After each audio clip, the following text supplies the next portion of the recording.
Okay, good morning, everyone. We might have another few people join. There was a few others that registered, but as they join in, they can listen to Kat. So I just want to say good morning to everyone and welcome, and thank you for joining RDA&T and Economy ID for this training session.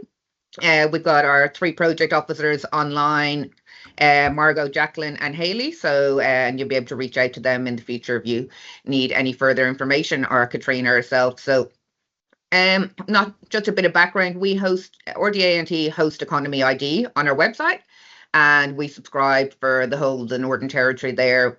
We are in the middle of revamping and updating our website to make it a little bit easier for everyone to find, but Kat will show you exactly how you can find it now in its current spot, but hopefully over the next month it'll be a little bit easier to navigate that website.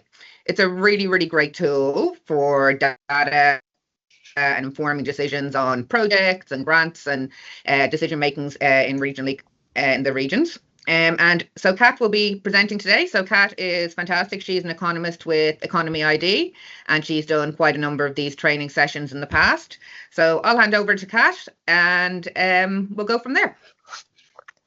Thank you so much, Deirdre, and thanks, Jack, for setting this up. I think it's really good to give you guys a bit of a run through of exactly what you can find both on that community profile and on that economic profile for RDA&T. And the great thing is that your territory is broken down into your local government areas. So those of you who are joining us from local government areas, you can actually go on here and grab your particular LGA and have a look at exactly what the data is for your local area. And that's really important for things like your grant applications, any kind of advocacy you guys are doing in your communities. It's really, really important to make sure you've got the best, most up-to-date data that you can get, but also the data that also reflects what Canberra and of course the Northern Territory government are looking at as well. So it's really important for you guys to understand that and be aligned as well. So this gives you the opportunity to be able to do that.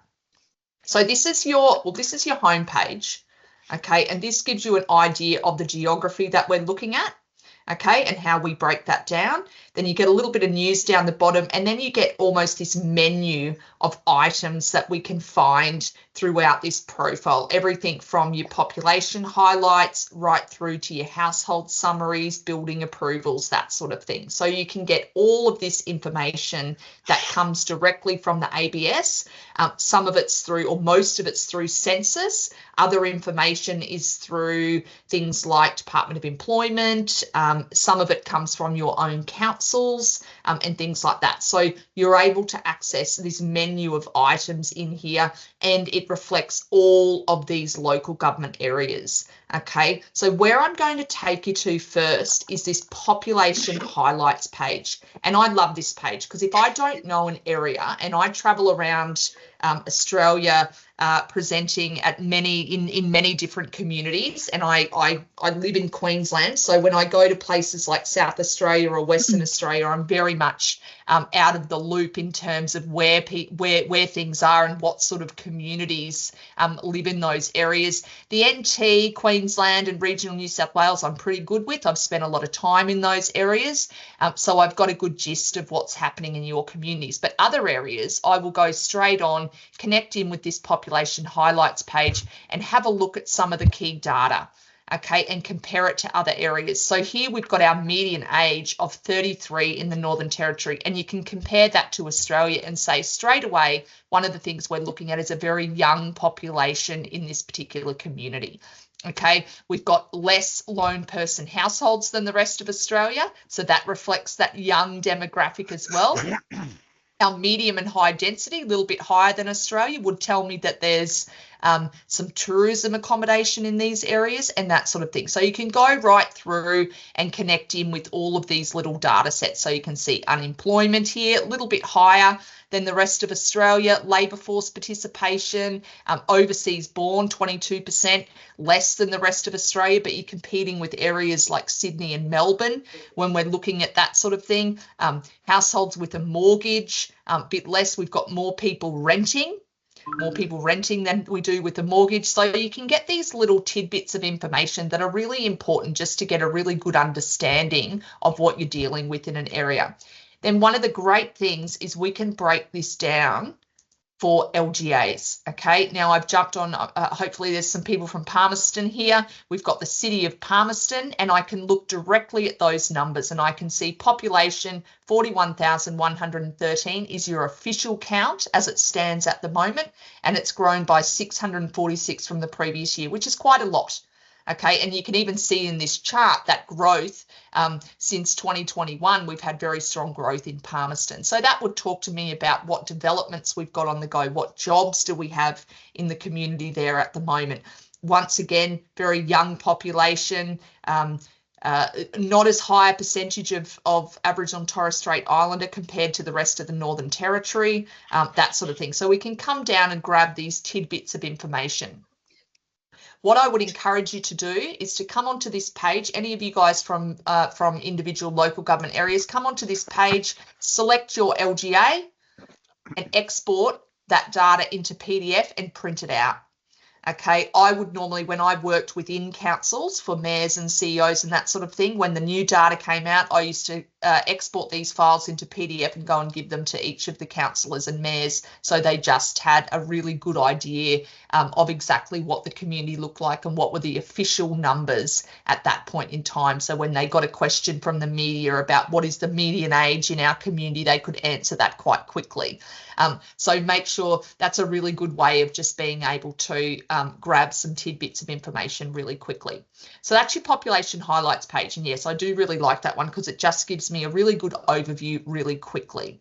Then we've got our population estimates. Okay, here we're on East Arnhem. So we'll change that back to RDA-NT. Okay, and we can change our benchmark area. All right, guys, so you can compare your council area to the rest of the Northern Territory. So, for example, if you're going for a grant with the Northern Territory government, you will want to compare your LGA to the rest of the Northern Territory. But if you're going for like a BBRF or something like that, you will want to compare your area. So I'll go on here, City of Darwin, to the rest of Australia. Oh, yeah, rest of Australia. So we can see there Darwin compared to Australia. Here's our estimated resident population, and we can see that change in growth over time. Okay, and we can see here that we've had slightly positive growth over the previous 2 years, but compared to Australia, certainly not as strong. And we had this loss of population through here from 2018 to 2021. Some of that would be COVID related, people moving out of community, things like that. But we can see there we had that negative population. After years of positive population growth in the community, we know there were some major projects going on during these time periods as well, which supported that growth. So here we can see, has someone got their, yeah, we'll just mute that noise. So we can see here that negative population growth during that period there, and you can see that coming through the data. So our change in our number between 22 and 23, an additional 588. So one of the things with the Northern Territory, it certainly is very reliant, its population story is very reliant on jobs and what's happening in terms of jobs in the community as well. Okay, the other thing we look at is how old are we? So I'm just going to run through and pick out some topics so you guys can get a feel for the tool. When you go onto the tool, you can't break it.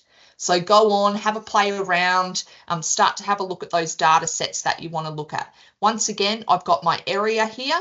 Let's choose something different. We'll go to Litchfield. We're staying up around that Darwin area. We're comparing Litchfield to Australia. Okay. And now this is your data table. You can export that table into all sorts of formats. So Excel and Word are the main ones.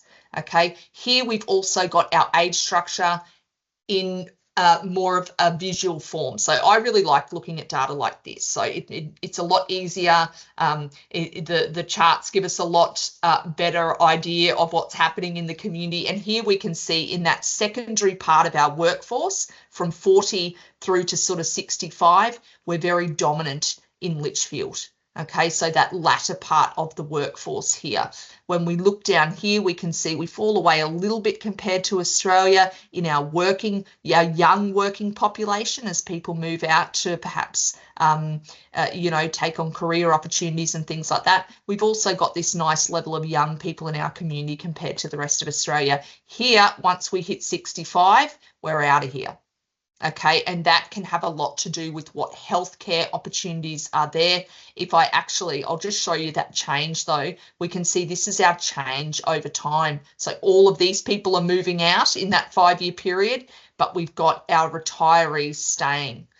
Okay, so that's something to really think about in terms of Litchfield. We can see we've got all of these guys moving out, perhaps looking for job opportunities and things like that, but we've actually had some growth in our elderly in our community, which is something we really need to think about when we're thinking about advocacy around healthcare in our community and how do we keep people in the community as well.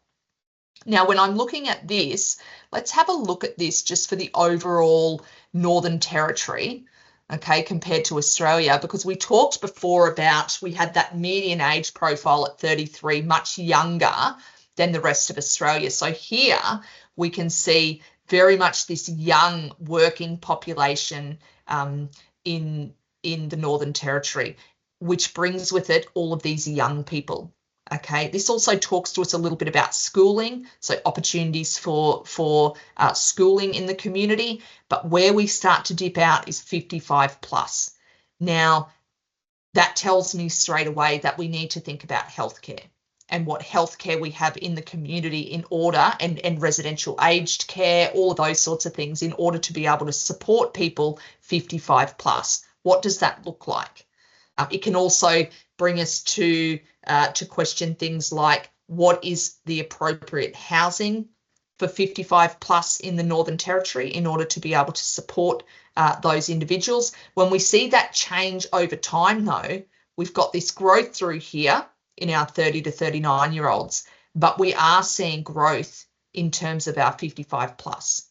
So yes, we are very dominant here, but in terms of our change over time, we are actually seeing people stay in the community a lot longer, which means we do need to have a think about, are we adequately providing for those guys in our community as well? When you come down the bottom, guys, you get this dominant and emerging group analysis. So the first one, the dominant group analysis, really refers to this chart. Okay, where are we most dominant in our community? The second one, the emerging groups, talks to us about this chart. Okay, and that's our emerging group really is that elderly in our community. Now, you can export these charts you can copy it to clipboard and put it straight into a presentation. So if I'm doing a presentation on your data, I will just copy that to my clipboard and then just stick it straight into a PowerPoint presentation or a Canva presentation.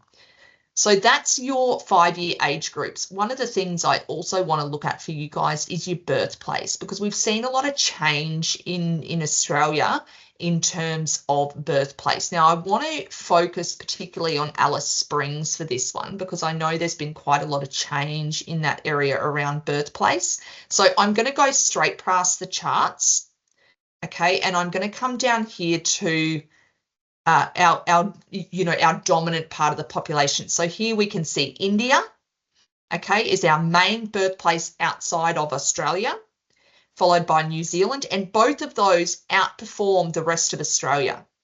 Okay, then we've got United Kingdom, United States, same thing, Philippines, Nepal, China, Zimbabwe, South Africa, Sri Lanka, and the list can go on.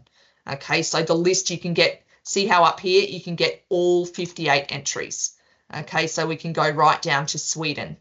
Okay, and so here we've got what are our dominant populations, and we can see that Indian population, and then we can see between 16 and 21 how that has changed. An additional 305 Indian-born residents in our community. So we can see that there, a little bit of dip away in our New Zealand and United Kingdom, growth in Nepalese, China, Philippines. So all of these, cultures or birthplaces reflect different languages, different food, different ways of assimilating into the community. So it's really important that we bring those people along for that journey as well. So it's important to keep up with this. It might seem like small numbers when I look at this and I go 305. It doesn't seem like a lot, but it is the trend. And that's what we really need to pick up in our communities, is that trend that we're seeing in specific areas, so that you can start to think about, well, what does that mean in terms of our community? And here, very, very small numbers. So we've got here United Kingdom, New Zealand, Philippines, an additional 12 people in McDonnell Regional Council there, and we've got this fall away in our United Kingdom, New Zealand and South Africa. So each area will reflect something different. Once again, guys, you can export that entire page into Word or PDF. Okay, so, when we start to see some of those big changes, let's have a look at one of our bigger councils here. Maybe let's have a look at Catherine.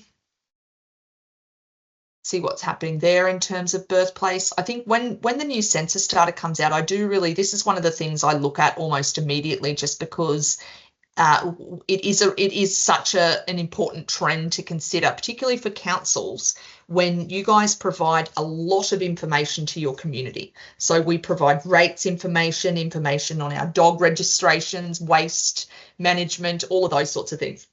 So it's really important that we're able to understand who's living in our community as well. And here we can see big growth in the Nepalese community, 120 in the Katherine Town Council area. Vanuatu, some of that might be with regards to the visa, the new visa that where we can get people from the islands over to support agriculture.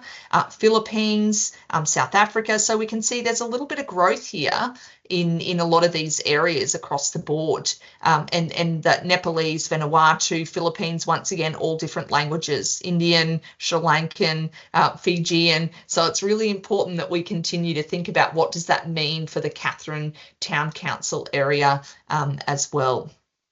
So that's our who are we, guys. You can see down that list there, qualifications, highest level of schooling, long-term health conditions. This is a new question on the census, and I really like it because I think it gives us an idea, a bit of a hint around what health services we might need, particularly in some of these smaller communities where we can drive in, drive out health professionals. So I think it's really important to be able to tailor to those segments of the population that require specific assistance. So here we've got, derived from the census question, has the person been told by a doctor or nurse they have any of these long-term health conditions? Now, because this is the first time this has been on the census, we can't get a comparison. But I'm going to head straight down to the chart, and here we can see in the Katherine Town Council area, the main form of health condition outside of this other long-term health condition. We hope that the ABS will be able to expand the list here, but the main one is asthma, followed by mental health, which is also the highest for Australia. Okay, and then we've got diabetes in the community, arthritis. So we can start to get a bit of a feel for, well, what are the things that face the Katherine Town Council area in terms of their people. Now, Katherine, I suspect, having asthma as almost its leading health condition, is a young community. So when we see arthritis outperforming asthma, we know that that's in relation a lot to the demographic of the population, whether it's younger or whether it's skewed more towards that elderly population in the community as well. But here we can see certainly asthma, mental health condition. This is one to watch. I mean, honestly, like, for Australia to have, in terms of its other, when we're looking at long-term health conditions, the fact that mental health condition is number one. It's also the number one in Queensland. And so we certainly, that's one to keep an eye on at the next census. We need to remember too that during this census period, New South Wales or the Sydney region and Victoria were in lockdown. So, we may see some changes as we go through. I'm going to go down to how do we live, because housing has been such a big, obviously is a big problem and a big challenge for local council areas across Australia. So it's not just unique to the Northern Territory, it is certainly across the board. But this just gives us a bit of an idea of how people live in your community. Now I'm staying on Katherine, and we can see here majority of people are couples with children. Okay, so we've got our couples with children, followed by couples without children, followed by lone person households. So these are 1 and 2 person households. That doesn't mean they need a 1 bedroom or a 2 bedroom or whatever it might be. It's just reflective of how many people basically live in that home. So we've got couples with children, followed by couples without, and lone person households. Then what we want to have a look at, well, how is this changing over time? We've got this decline in couples with children. Our number 1 increase in Katherine is couples without children. So that's your 2-person household, okay, followed by group household, which is interesting, okay. Lone person and 1-parent families. We've seen a lot of that since COVID, as we've seen the divorce rates rise and things like that. So which also places pressure on housing, because now instead of having 1 family needing 1 home, we've got 1 family needing 2 homes. So that has certainly put a lot of pressure on the housing market as well. So we can see couples without children is the real dominant feature here in Katherine.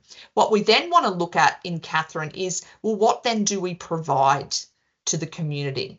Okay, so when we come down here, we can see mainly separate houses, little bit of medium density. This here is about who was travelling through the region at that particular time. So we do have a mix in Katherine, which is great news. Okay, so we can see this separate house, medium density, and we've got this mix in the community of housing. And the good news is, where we've had that increase in 2-person household, we're also seeing an increase in our medium density dwellings in that area, which is good because it reflects the change in our population. And it's really important at the moment to really think about what is the mix of accommodation we are providing in our communities, and how do we get that balance right.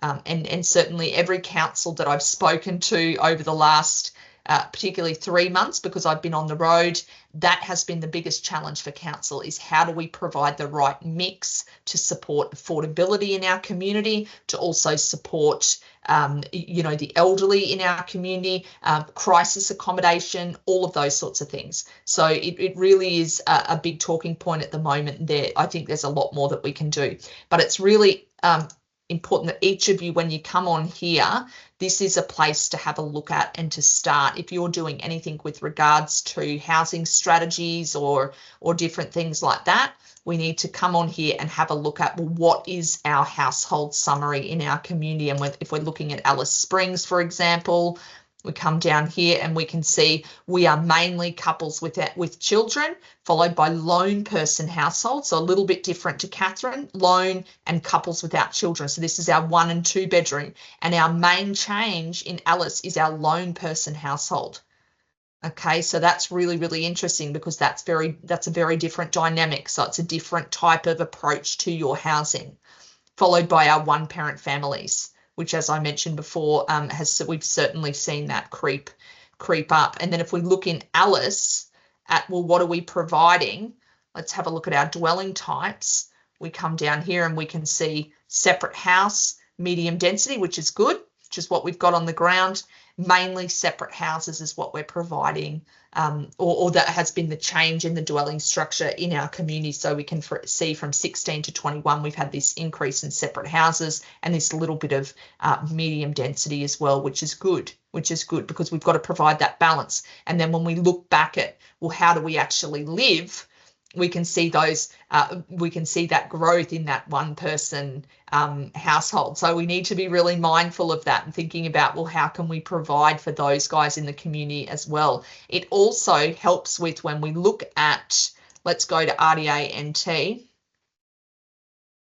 it also helps with providing, so we've got this high density, very little medium density across the board, and we've got lots of separate houses across the Northern Territory. Now, when we looked at your data and we said, well, who is staying in the community, who is leaving, we can see that more of those elderly are starting to stay in your community, it's really important that we provide good, solid accommodation for them to live out affordably the rest of their life, perhaps in the Northern Territory as well. So it's important we provide a really good mix of accommodation as well. So that's our how do we live. CEFA is important for you guys, okay, because CEFA is about level of disadvantage in your community. Okay, so I'm on disadvantage. You can change it to advantage, but what it basically it's basically a score that the federal government has set up so that it makes it a little bit easier for them to be able to understand disadvantage in your community. So the types of things they look at are unemployment, incomes, education levels, one-parent families, low skilled occupation. You can see those written there, poor English proficiency, those sorts of things. So, and it gives your community a score. Okay, so when we look here, the most advantaged areas or least disadvantaged areas are Litchfield, City of Darwin, wider Darwin, which is an overlay, which encompasses a number of different councils, followed by City of Palmerston, Alice Springs, Waygate, we've got Nullarbor in there, Katherine Town Council, right down to West Daly Regional Council, which is very, very low. Now, if you are in these communities, particularly these ones at the lower end, this is a number that you can use as part of your grant application. Okay, so when we look at this and we say, well, our level of disadvantage at 439.5 is extremely low compared to the rest of Australia, which sits at just over 1,000.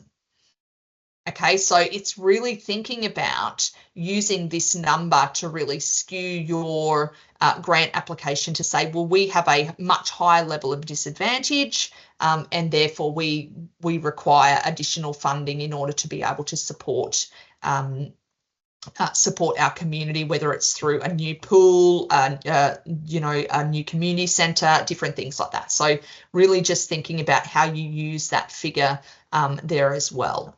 Okay, so that's your CEFA disadvantage.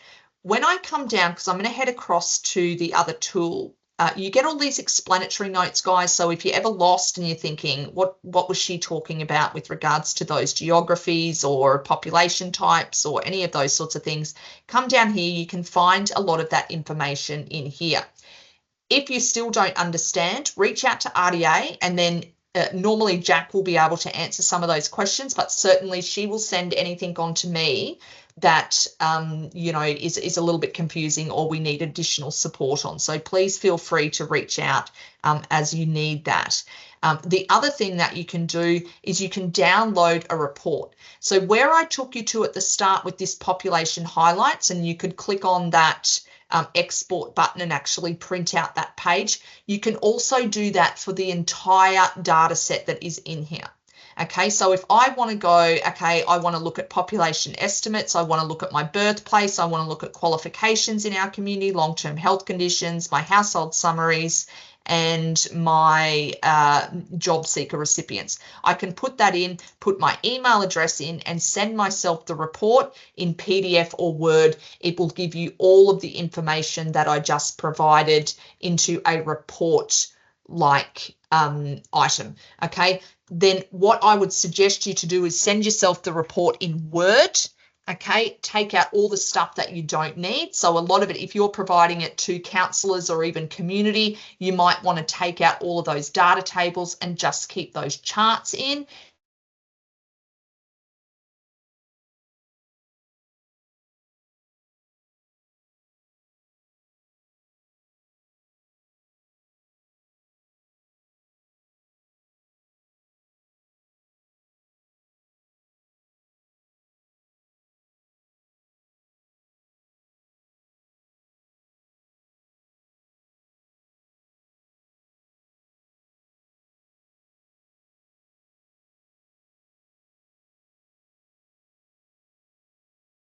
On that.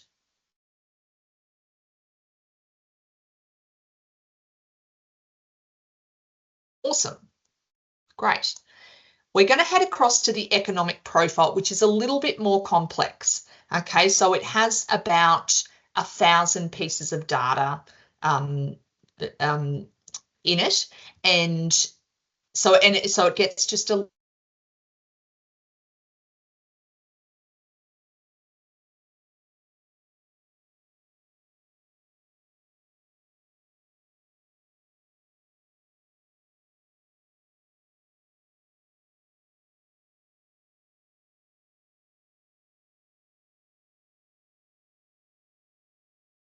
Kat seems to have dropped off. We'll just pause for a moment and we'll try and get her back on.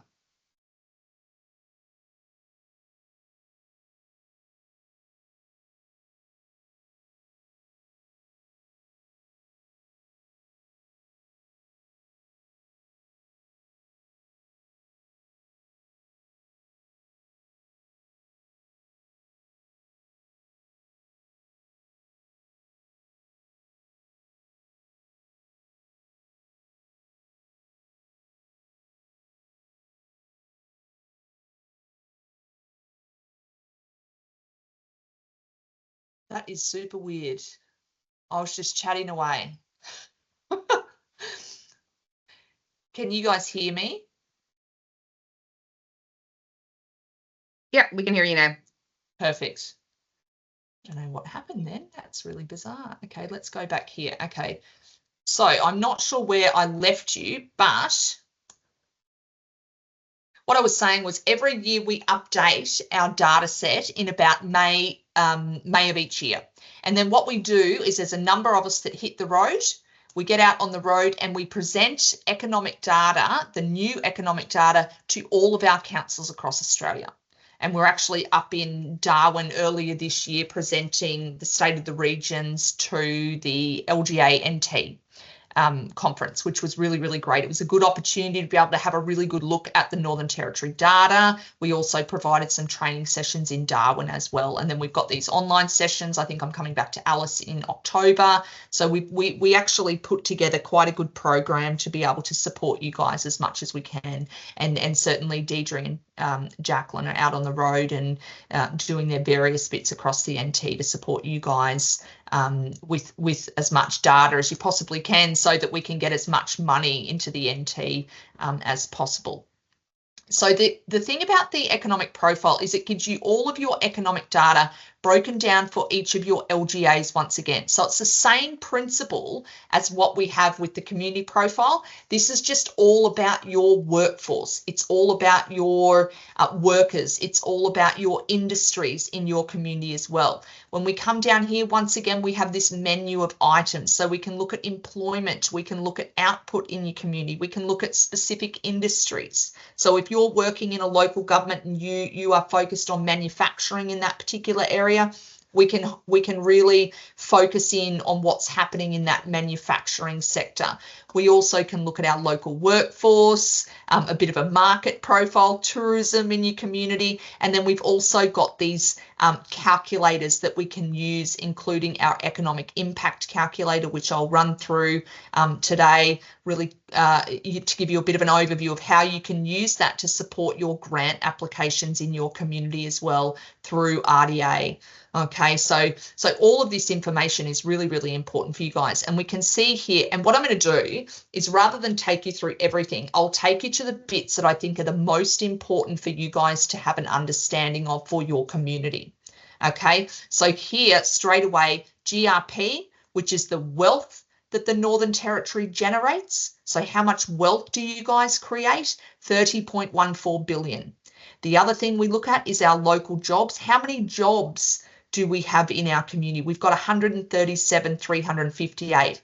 However, we've got 139,633 employed residents, which means that we probably have a bit of FIFO going on in and out of the Northern Territory as well. Our largest industry, public administration and safety, that's by employment as well. So it's really important that we understand that data for our region. So the first place I'm going to go is this gross product. So every year, the first thing I look at when the new data comes out for each of my council areas is I look and say, okay, what's happening in terms of the wealth in our community? And we can see we've had this decline between 22 and 23. A lot of that decline has been driven by mining, and we're going to have a look at that afterwards. I'm going to change my benchmark actually to Australia so we can see how you guys compare to Australia.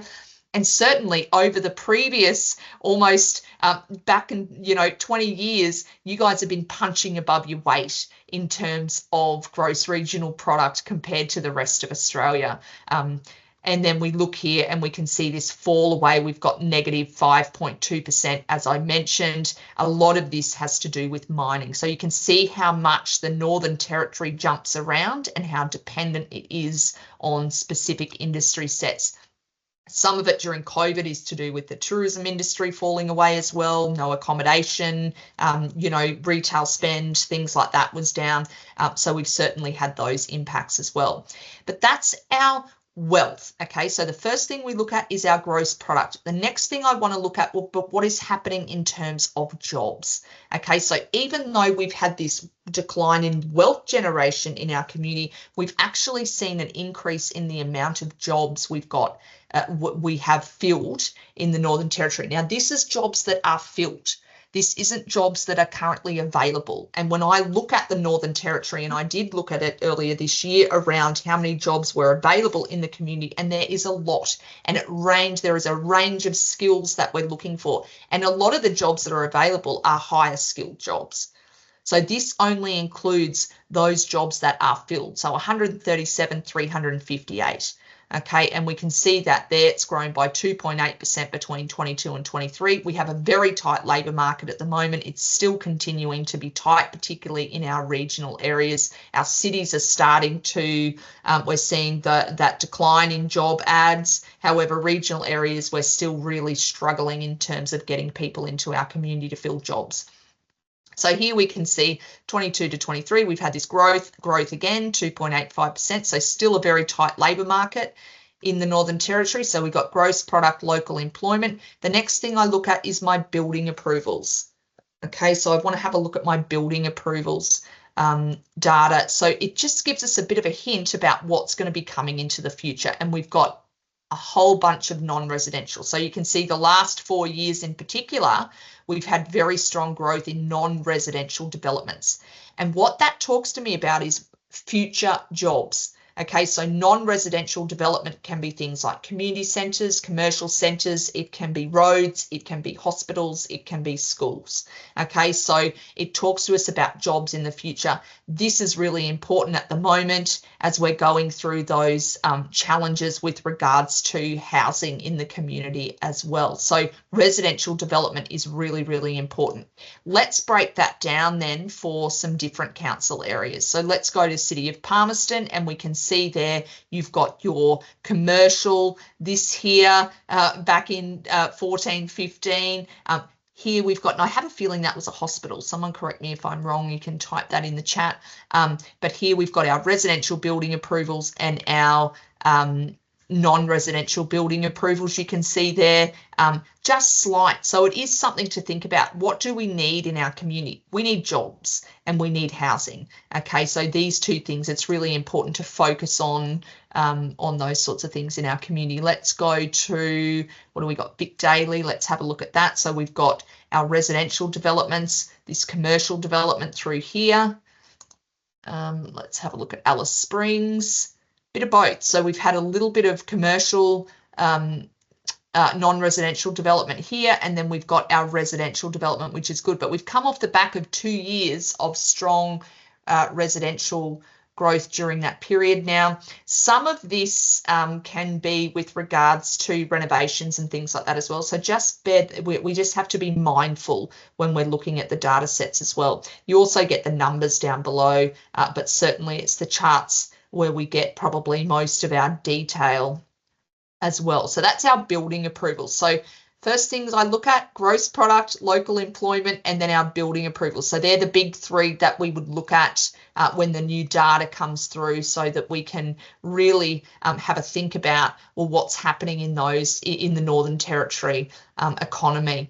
The next thing I look at is my value add. Okay, and the value add is about profitability in your area. Okay, so the reason I look at value add is because I want to take out all of your what we call inputs into your business. So if I've got a coffee shop and I've made $100,000 worth of output, but I've bought $100,000 worth of coffee machines, in a simple way of explaining it, it would sort of mean my value add would be zero. So I've made really no profit for the year. I've spent the profit on reinvesting into the business. So we want to take a lot of that out. Okay, because we're looking at new data, I will go, okay, I want to just look at what's happened and changed over the previous year. Often we'll choose the previous year, and then we'll look back 5 years to see how the growth has changed over that 5-year period as well. Is that not? Here we go. We're coming. Regional internet in Yeppoon is not my favourite. So here we can see in Alice Springs Town Council area, we can see the greatest amount of value comes from our healthcare sector. So the greatest amount of our profitability comes from healthcare, followed by public admin and safety, followed by education and training. And certainly when we compare that to Australia, punching above its weight in those areas. What we want to look at is how has that value changed over the previous year, and we can see an additional 31 million into the healthcare sector, public admin and safety, an additional 26 million, transport, postal, warehousing, and so on and so forth. This is where we've had these mining declines flow through the economy, and is part of the reason why we've seen that change in our wealth in the RDA area. I'm just going to put it back to RDA because we did see that decline in our wealth in our community. You can see how much mining means to the Northern Territory. Okay, very much punching above its weight, 31% of the economy there in terms of the profitability. When we come down, when we see these kinds of declines, and I understand that there were some shutdowns during this period, which is going to absolutely impact upon output, but we can see there what that means to the local economy when we see that big shift in mining. Here we've got some green shoots across the board, which is great. Transport, postal, warehousing coming back. We're seeing a lot of that offshore, a lot of the activity offshore is starting to, the pile-up we had during COVID is starting to ease, which is really good. So we are seeing some increases in transport, postal, warehousing across all of Australia.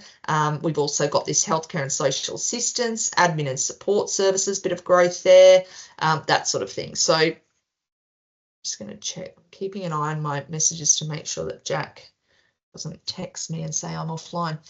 So here we can see, yeah, those green shoots across the board, which is really, really good. So that's our value add. Okay, so we've looked at our economic indicators. We've gone gross product, which is our wealth, our employment, our building approvals. We've just looked at profitability in our community and what has driven that decline in our wealth in our community. So now we know, okay, the wealth in our community has declined because of mining. Now we want to look at employment.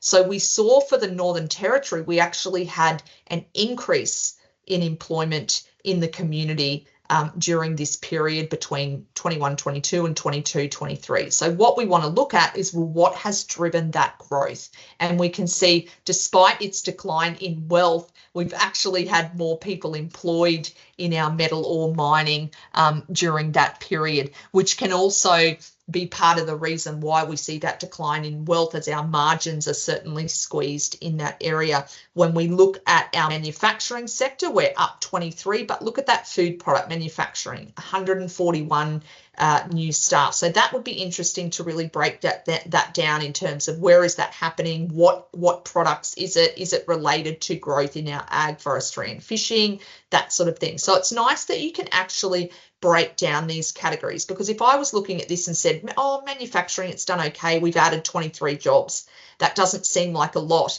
But when we break it down and we go, okay, food product manufacturing is up 141. Okay, so we can actually drill down into what we call that 2-digit code to be able to see, well, where are these events actually taking place, and where are we seeing growth and where are we seeing declines. Here we've got our fabricated metal product manufacturing has actually seen a decline of 89 jobs, which is quite a lot as well. So certainly something perhaps to look into. Some of you guys may be aware of those things in your particular area. Accommodation and food services back up, no surprise. We've got a bit of a comeback from COVID. Retail trade is down. This is no surprise. This is across the board, okay? And this is partially related to the cost of living crisis. So people spending a lot less money in the communities as well. So let's come down here and see where our big employers are. So our big employers are in public admin and safety, no surprise. So that's our policing, AMBOs, things like that. And also, of course, governance. So you've got, you know, those different levels of government in the community. You've got local as well as your territory government as well. Followed by healthcare and social assistance, followed by education and training. So very much a service-driven place in the Northern Territory. Then we want to look at, well, what is the change in employment? Okay, so we talked about this. We've had this growth in mining employment despite our fall away in terms of GRP. When we look down here, we've got growth in construction, accommodation and food services, as I say, coming back off being on a very short period, difficult to get people in that sector. Education and training, another COVID-related almost fatality, coming back now. And we've got this professional scientific tech services, which is excellent. That's a really good news story for the Northern Territory, is being able to look at that and say, well, those guys in the professional scientific tech services bring a lot of value to the economy, okay? And they often move to the territory with a job, so you don't need to create a job for them, okay? They often work from home. They're very low maintenance in terms of, you know, their impact on the region, that sort of thing, okay? So once again, you get this dominant and emerging group analysis, guys. So it's basically all of the things that I'm saying is written there, and you can copy and paste that, put it directly into a report. Okay, so there's no copyright issues or anything like that. But I do like how this goes down into your 2-digit code here. So just remember that if you're focusing on, for example, food product manufacturing in your particular council area, this is a good one to be able to really drill down into as well. Education and training up. We can see preschool and school education, tertiary up 390. So education really forging ahead in the NT as well, which is good to see. So that's our local employment. So we looked at our value, we looked at local employment. You also get all of these other data sets, guys. Okay, so if we want to look at our local workforce, okay, and we want to look at the qualifications of our local workforce. If you guys have got, for example, someone looking to move to your particular area, whether it's Alice Springs or Katherine or whatever it might be, you can come on here and go, okay, Katherine Town Council area. Oh, where am I? I'm still on the wrong page here. Keep up with me, internet.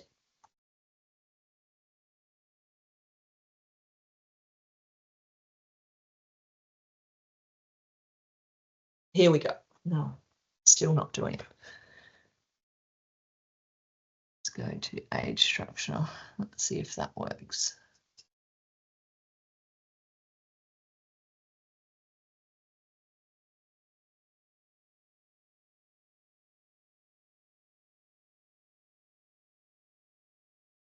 Here we go.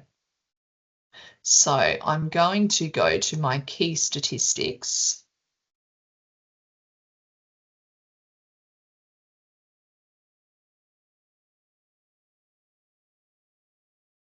Okay, so what this does is it just, and you can choose any industry. So if I wanted to look at manufacturing in Katherine or accommodation, food services, that sort of thing, I can break down what does my workforce look like.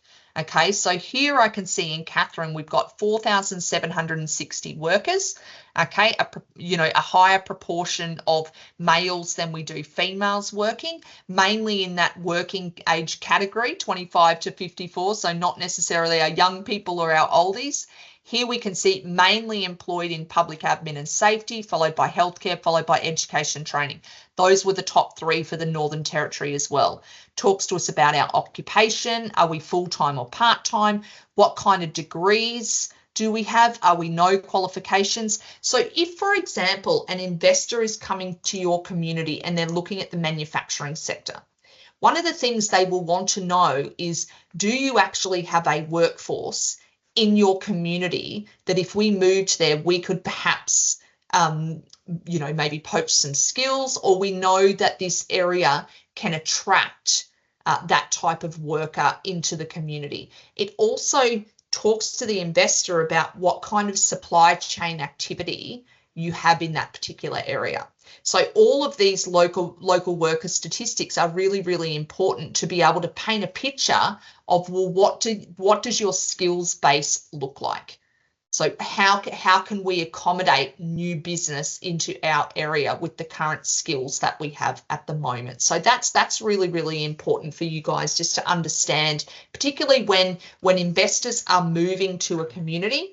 When new projects are getting set up, that's one of the first things they will look at is, do they actually have people there that can work in this industry, in this area. I'm just going to jump back up really quick into my industry focus area because I do want to talk about the economic impact model. This just gives you a breakdown of your industry sector, and I'm just going to go to the time series component because it just shows me change over time, which I think is really, really important. So trend is really, really important in your regions. If I wanted to look at healthcare in Katherine, okay, so I'm in Katherine and I want to know what is happening in healthcare in our area in terms of employment. Okay, I can come down here and I can see from 2007 the changes that have taken place in the Katherine Town Council area in terms of employment in healthcare. So if I'm looking at advocacy, this is somewhere I will want to look, particularly if it's with regards to public money. Okay, so if you are looking to get more money into healthcare in your community, where you would want to start is to be able to say, well, what's happening in terms of healthcare in our community? Let's have a look at our value. And we can see our value is increased as well as our employment. Okay, if, for example, I want to look at, we'll go to Alice Springs and let's have a look at, for example, let's go to public administration and let's go to public order, safety and regulatory services. So we can see a big jump since 2020.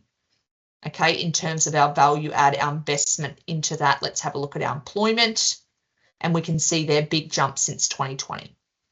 Okay, so you could really start to track, well, what is happening in these industries and why, and perhaps do we need more investment to grow this figure through here? If, for example, we were looking at this and it was stagnant from 2020, and yet we had increase in crime in Alice Springs, we would want to know, well, where is the gap? When is the gap going to start to be filled in order to support, whether it's public order, safety, healthcare, or whatever it might be in our community. So this is a really good one. That's the time series industry sector analysis. And I think it is really good when we start to think about advocacy because we can see that investment over time and you can't hide from it.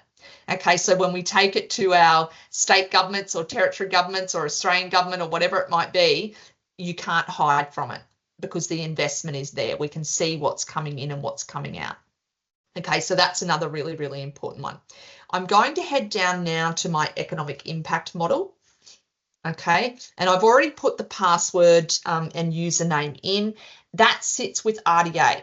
So if, for example, you want to use the model for your council area, okay, we need to contact RDA NT and they will run the model for you and provide you with a report that shows what the impact is of that project on your community. Okay, so often with grant applications, for those of you who are new to grants or that sort of thing, they will ask you what is the economic impact of your project on your community, on the territory community, and on the rest of Australia. Okay, and it's really important that you have a low cost, I suggest, way in order to be able to find out what those figures are. Okay, now every council area in Australia that subscribes to this uses us at some point to be able to say, Kat, can you help me to be able to do this economic impact calculation? We are always here to be able to provide support with regards to how to use the economic impact model as well. So never be worried that it will get lost.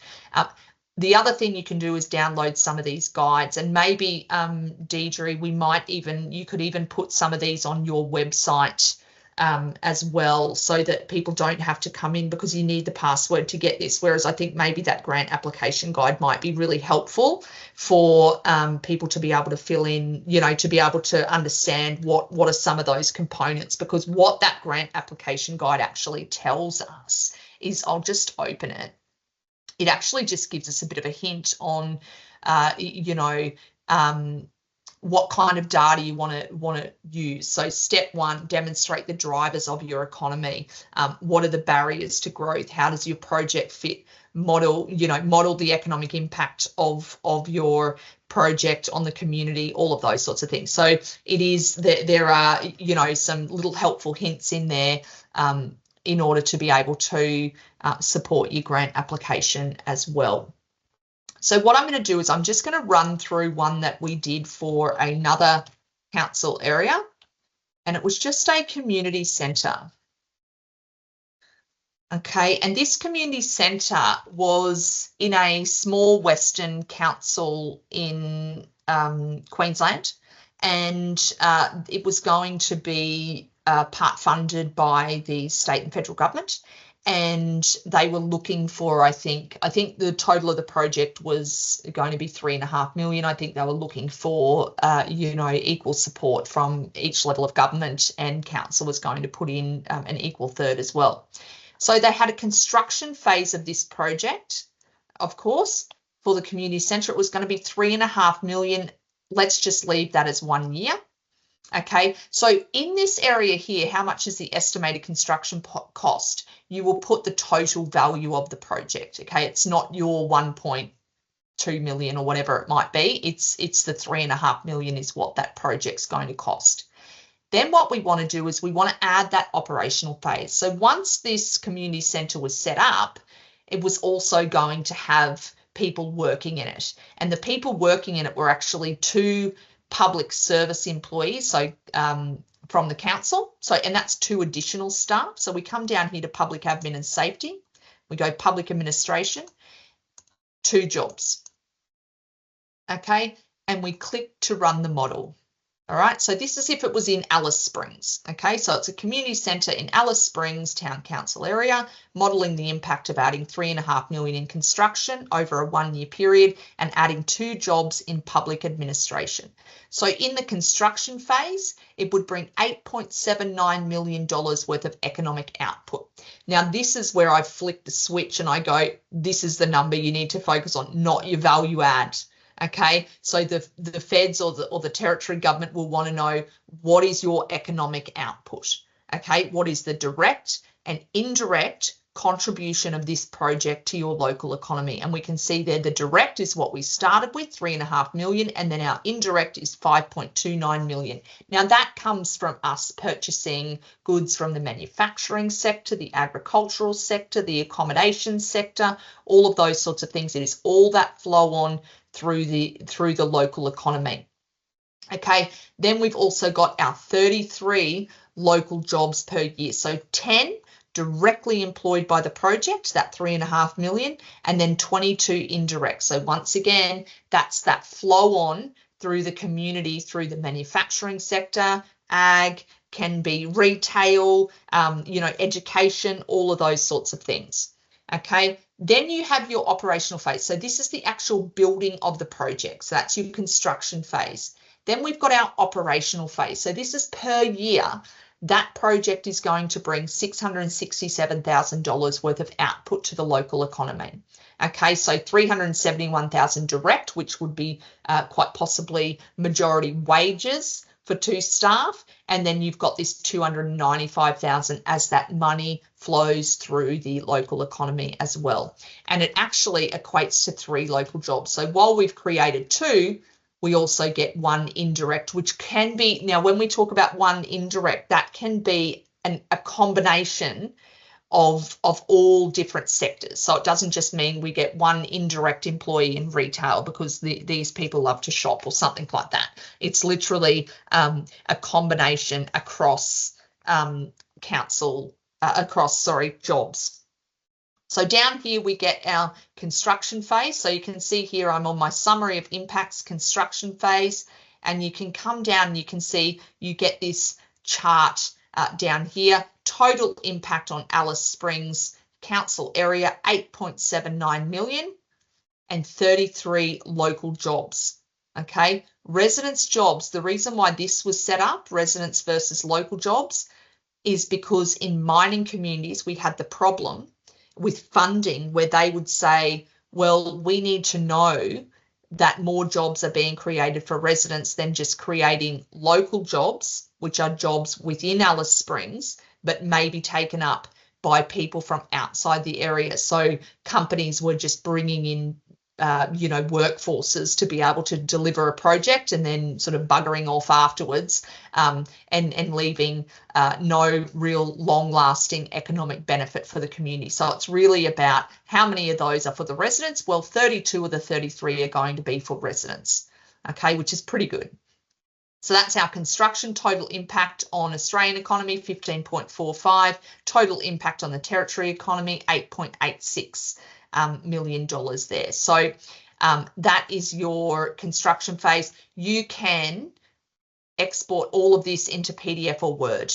Okay, so this is what the girls will basically export. So they will export you a Word document or a PDF document to look at with all of your details in it, and it will have all of this information. Okay, all of the information on the impact on local jobs and what industry those jobs are going to be in, impacts on value add, right down to impact on GRP in your community. So they will send you that information to support your grant application, and you do the same thing. Sorry, I'm floating around here. Same thing for the operational phase. So you can see here, operational phase, and we can see it's got the same chart, same way of setting it out. So all of that information will be sent to you to accompany your grant application as well. So that's the economic impact model. Does anyone have any questions on that, or on any of the data that I've shown, or any of the economic site at the moment?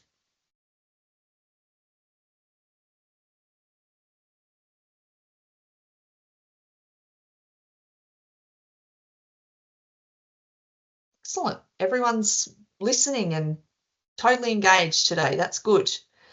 The other thing I do want to take you to is these explanatory notes, and this might be one for you, Jack, actually, but this is industry sector definitions. And I encourage people to export this into PDF and print it out.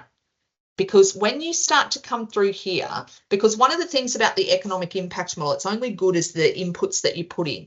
And what you want to know is, well, what industry do those jobs actually fit? So here we can see agriculture, forestry and fishing, and it gives you an idea of everything that's related to that. Mining, everything that comes under that. Manufacturing, what is food product manufacturing? What is food product manufacturing compared to beverage and tobacco product manufacturing? What is the difference in electricity? Where do solar farms fit? Okay, so all of this sort of thing. So you're able to sort of break that down into, here we've got basic material wholesaling, agricultural product wholesaling. So that's not in agriculture. That is in wholesale trade. So it's really thinking about, well, what's the best fit for my project? Okay, so this will actually give you a really good rundown. You can print that out, export that into PDF and print that out, which I think is really, really important. This also gives you an idea of the data sources, because one of the things about ID is we partner with National Economics, which is the preferred supplier to the federal government, and those guys basically provide us with all of that local government specific information. Okay, so they're able to break down those national and state accounts into more localized data, which gives you the ability to really drill down into those geographies. The other thing that you can do is you can get this economic overview. Same thing, same principle as the community profile. You come on here, select your area, might be Barclay, and you will go population. I want local employment and gross product. I also want my some workforce key statistics, some tourism sector analysis, and then put in your email address. Once again, do it in Word, take out all of that stuff that you don't need and email yourself the report. Okay, so that's a really, really good one as well. So does anyone have any questions, or have I missed anything?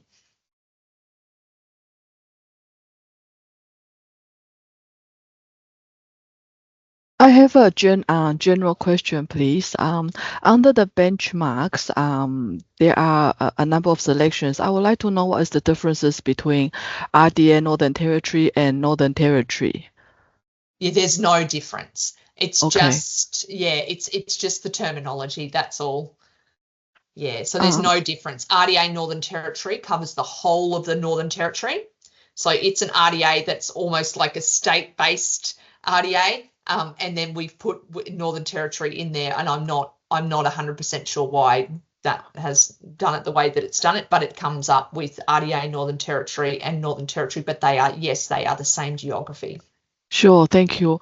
Another question that's more sort of recently I'm using the data set in terms of the residents employed. I'm trying to track back my steps, but I do remember a query I had, which is percentage of change in residents employed. I noticed the percentage change that I have calculated is just slightly different from the actual figures that was presented in the website, and I'm trying to track back my steps of how I worked that out, and I was wondering why. Yeah, without knowing what you've done, it can be a rounding issue on the site, so it depends on how much we're out. But what I would encourage you to do is I will put my email in the chat, and I would send that to me in an email, and we can get one of our demographers to actually look at it to make sure that, you know, everything's kosher, because and I'm not sure what geography you're looking at, whether you're just looking at it for the NT, but the Northern Territory is a bit of a complex beast. I'm sure you guys know that working there, in terms of your geographies, your boundaries, your land councils, your Indigenous councils, you know, all of that sort of thing. So let's just make sure we're lining up apples and apples there. Okay. Yeah. Thank you very much. No, you're right. I will track my steps and get back to you. Yes, please. Yes. Any other questions, guys? Anything else you want me to explain?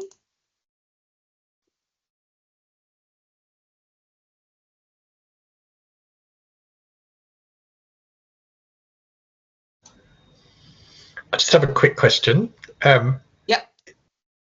So is this available under all the RDAs or just RDA NT? No, so it depends. So in Queensland, we have about, I think, 6 of the RDAs are on board, and I work very closely with those guys. And I think in New South Wales, we might have 2. South Australia, I think we cover most of South Australia. So it just depends on the area. RDAs, the thing about the RDAs is because you guys are, you know, encompass a number of different LGAs underneath, you can actually get a really good deal for your local government areas, particularly if they're small. So in, for example, RDA Darling Downs Southwest, which is an area with lots of councils in the middle of, like, honestly, it's like a sheepdog and a mare, you know what I mean? But we're able to get good data for them to be able to, for those councils to be able to, you know, access this kind of data at a very, very cheap rate. So it's certainly something. It's certainly worth it for RDAs to be involved. Where are you from, Matt? I'm based in Tamborine Mountain in Queensland, actually, but I work for a national not-for-profit organisation. Yeah. Oh, do you? Yeah. So we've got. So you must be up in Scenic Rim, that type area. Yeah. Yeah, right. So Scenic Rim are a council that are with us. We've got Ipswich West Moreton is your RDA there, I think, and they're a subscriber to the tool. Great. Thank you. No worries. So I've had a request I saw on the comments just to quickly run through the event impact calculator. This says it's an event impact calculator. It really is a visitation calculator. So we would have used this, actually, speaking of Scenic Rim, with the Scenic Rim Council on a marketing program that they delivered during COVID, and it was called the Scenic Rim Farm Box Initiative, and I really liked it, actually. I thought it was a really, really good way of kind of tapping into that big market in Brizzy really quickly during COVID. They really transitioned their tourism strategy very, very quickly. But what it does is we can measure the impact of visitation on your community. Now, because I'm from Central Queensland, we love a good rodeo. So I'm going to use the example of a rodeo.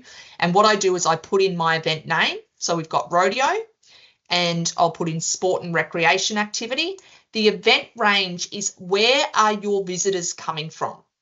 Okay, so that's what the event range is about. It's not, is it a local event? Is it a regional event? Is it a state-based event? This is about where is my visitor coming from? And if I've got people coming from and I'll just put my start date, I'll just say it's Saturday night. I'll put here, event duration is 1 day. My attendance by locals on that day, let's just say, is 1,000 people.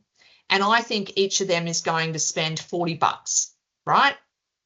And you can come up with some of these figures from your tourism body, but you can also come up with some of these figures from running quick surveys at your event. So, just putting a QR code or something like that, and people answer 3 questions. What's my postcode? How much do you think I spent? And how many days am I staying, or something like that. So this is my locals. I've got 1,000 of them coming. We're spending $40, and I would submit that through the model. Okay, so here my conclusion is for that particular event, we've got for those particular attendees, we're getting about $60,000 worth of economic output. Okay, so here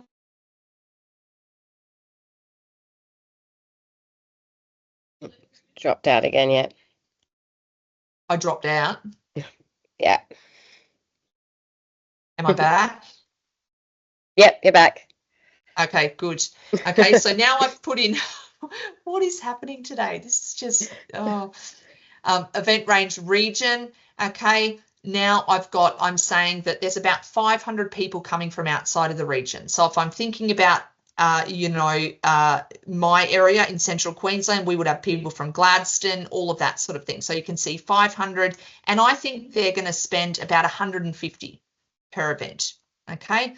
So now I'm looking at this and I'm saying, well, my regional visitors are bringing about 107,000 worth of economic output. Now I'm also going to have state-based visitors. Okay, so people who might be flying to the event, competitors that are flying to the event, but I think I'm only going to get 250 of those, but I think they're going to spend per the event $300 because they're going to stay in accommodation, whatever it might be. So then I submit that through the model. They bring about 100,000. So when I look at that particular rodeo, I would be saying that it brings about $267,000 worth of economic output to the local economy. Okay, so, and that's where we start to go, okay, with council, for example, are we going to support this event in terms of infrastructure? Are we going to support this event in terms of a financial contribution? We want to know, well, what is that going to bring to the local economy? Now, of course, there are events that happen that are community-based events, and they're really important to support because they might be supporting, we talked about mental health or, just the community football team or different things like that. But there are some events that we need to sit and go, is this going to make a financial contribution to our area?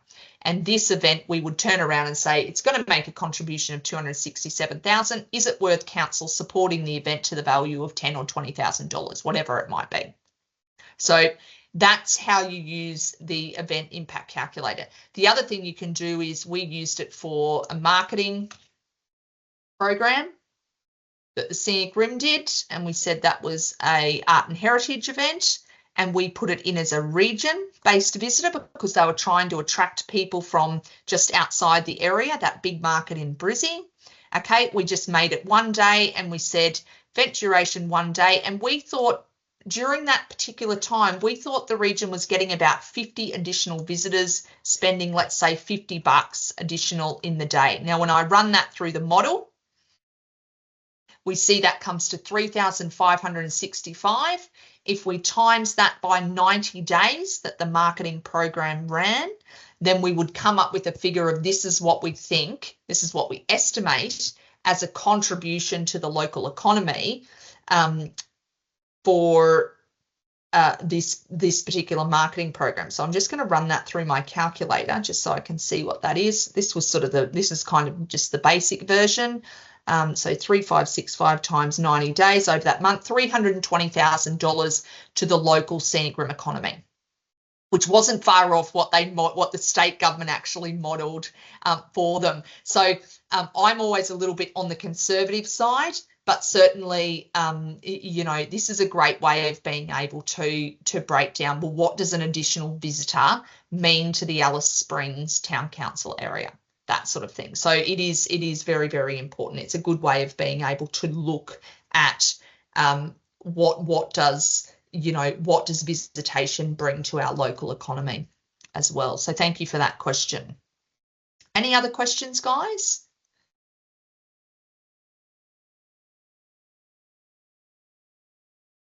Let's see. All right. Well, thank you very much for having me. I think we're going to run a couple of these throughout the year, so it'll be sort of the same format, same sort of process. But yeah, so if you have any questions, please do reach out to RDA, reach out to myself, and we work quite closely together to make sure that you guys get what you need from the data.